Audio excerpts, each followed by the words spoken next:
ทำบุญร่วมชาติหน้าได้เป็นหมู่กันอีกแม่นบ่ชาติหน้าเกิดมาเจอกันอีกเที่ยวหมดเลยนี่15 ค่ำวันนี้เขาต้องได้เข้าวัดทำบุญเนาะรับโศกรับลาภชีวิตอยู่เย็นเป็นสุขจังสีนะทุกคนเรื่องหลายก็จะสู้เอาเด้อ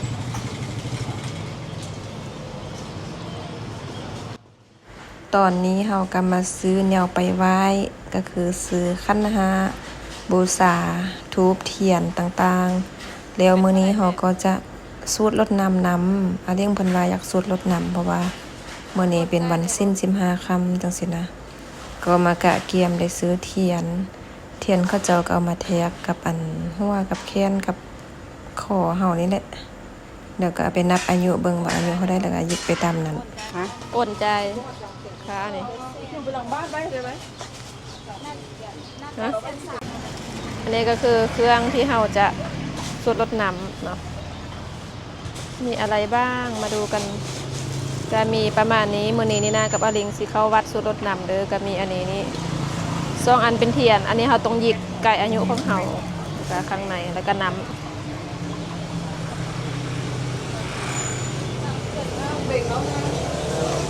นี่ก็คืออาลิงของเราเอาด้วยกันหน้าเอาก็มาเป็นต้องเอาเป็นบอกเอาก็เอาอันได้ก็ได้เอาอันได้ก็ได้มื้อนี้มื้อ15 ค่ำวันสิ้นเมืองแม่อันอยู่วัดนะคนเต็มเลยเที่ยวกันเลยก็ได้แม่ขอบใจเด้อ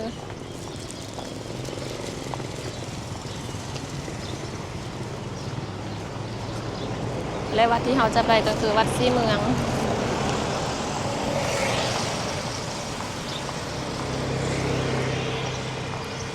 ฉันกลัวข้ามถนน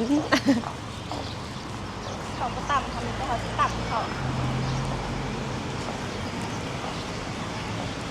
ไปทางใดทางนั้นทางไหน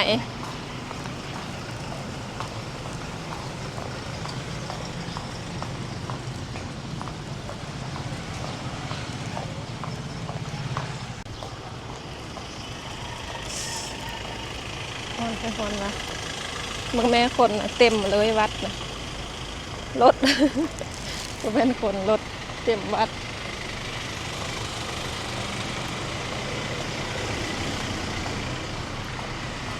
ตอนนี้ก็สิเข้าไปข้างในไปสูดรถน้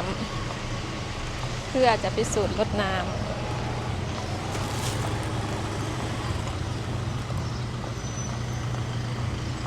น้องทรงขายาวก็ได้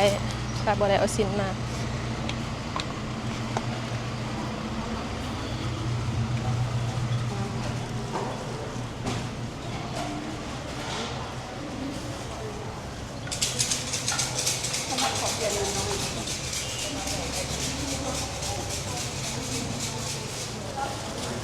เปลี่ยนหาสิบก็ชอบ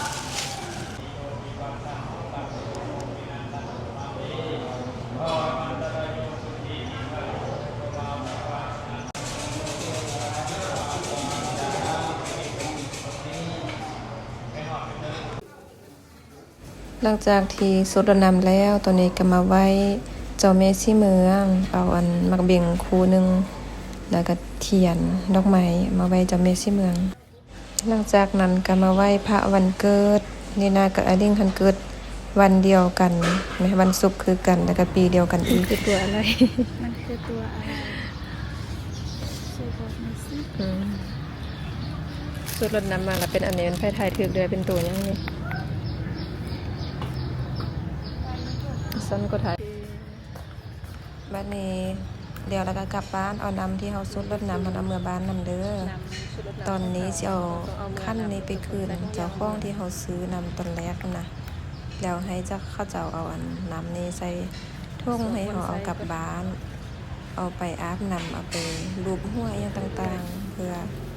คนเชื่อกันว่าน้ำที่เขาไปสูดรดน้ำมาเอามาเหือนแล้วก็เอามาลูบหัวแล้วก็มาอาบจะสำลักสะสางเสียงโมดีอย่างต่างๆออกจากสีนะมีความเชื่อแบบนี้เนาะทุกคนเนาะเอาแล้วก็สิกลับบ้านแบบนี้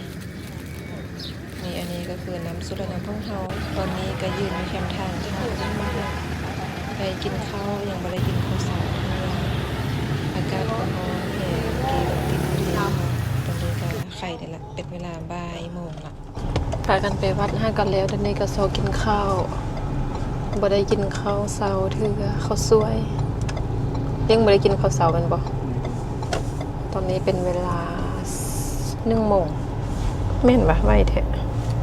บ่ายโมงเที่ยวนี้ก็เป็นเที่ยวพักสั้นเด้อทุกคนห้างพักสั้น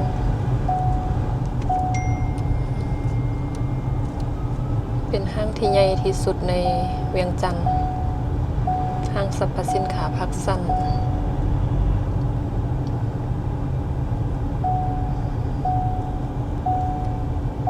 ไม่รู้จะพูดอะไรมาเบิ่งวิวบรรยากาศเอาซะเป็นคนที่พูดไม่เก่งว่าบ่เก่งรถติดตอนนี้ทุกคนรถเมล์2 คันมาแล้วมันติดกันเราต้องทำยังไงคะ ทุกคนเชื่อบ่ว่าอาหารบรรทุกนี่ใจเด็ดร้านไม่กีบแล้วทุกคนมาตั้งแต่ มื้อนี้ก็มากับอาหลิงของเฮาก็เส้นเข้าเส้นเคยพากันไปวัดเพราะว่ามื้อนี้เป็นมื้อ15 ค่ำเฮา2 คนก็ไปวัด4 เมืองเนาะไปวัด4 เมืองทำบุญไปสวดรดน้ำอย่างต่างๆแล้วก็ตอนนี้ไปวัดมาหากันแล้วบางวัดนะคนเต็มแท้เต็มว่าเนาะเพราะว่าเป็นสิ้น15 ค่ำนะคนจะไล่ไปวัดแล้วก็ตอนนี้ออกมากินข้าวยังบ่ได้กินข้าวเทื่อสิพากันไปกินต่ำทุกคนตัวนี้ช่วงนี้เฮ็ดโดนแดดตลอดช่วงนี้อยู่หันลุยแดดตลอดตาเขียวหน้าดำหมดละสิพากันไปโลกินต่ำแซ่บในซอยอยู่ดงปลาหลานคนไล่อาหารนี่นะเต็มตลอดจนจำแรงเห็นเขาเจ้ารีวิวแต่ดนแต่เฮาก็มาเป็นครั้งแรกผมอาลิงเป็นครั้งแรกตำแซ่บในซอยเดี๋ยวจะให้เบิ่งอันนี้ก็คือปลายเพิ่นแต่เสียทีแต่มันอยู่ในห้อมเนาะลิงเนาะในห้อมมันยาก จะขับไปที่อื่นครับ โดยกระจอกสีถ้วยลัง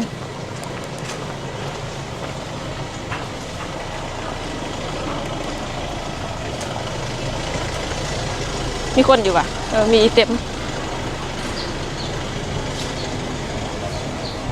เต้าช่วงกว้าง ก็คือตำของเรา ตาเต้านั่นคือมันเป็นช่องว่างอันนั้นเลยเนาะ หลังจากไปวัดมาก็มาแวะกินข้าวหิ้วข้าวแห้งนะตอนนี้นะก็เป็นเวลาบ่ายโมงแล้วเรา2 คนก็ได้กินข้าวเช้ากับข้าวสวยพร้อมกันก็มื้อนี้ภารกิจมื้อนี้ก็คือไปวัดเนาะ15 ค่ำไปทำบุญสูตรรดน้ำมัดแค้นแล้วก็ไปไหว้เจ้าแม่ชีเมืองแล้วก็ตอนนี้ก็กินข้าวหิ้วข้าวแห้งภารกิจมื้อนี้ก็เสร็จสิ้นเท่านี้แล้วก็กินข้าวแล้วก็แยกย้ายกันโดนๆก็มาเจอกันเทื่อนึงนี่นะก็ขอบใจ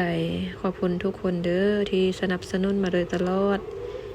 ก็สิพยายามอัปเดตให้เบิ่งเรื่อยๆขอบคุณทุกคนขอบใจทุกคนที่กดไลค์กดแชร์แล้วก็กดติดตามสนับสนุนนี่นะเด้อคลิปนี้ก็ไปก่อนขอบใจทุกคนเด้อบ๊ายบายไว้เจอกันใหม่คลิปต่อไปเนาะ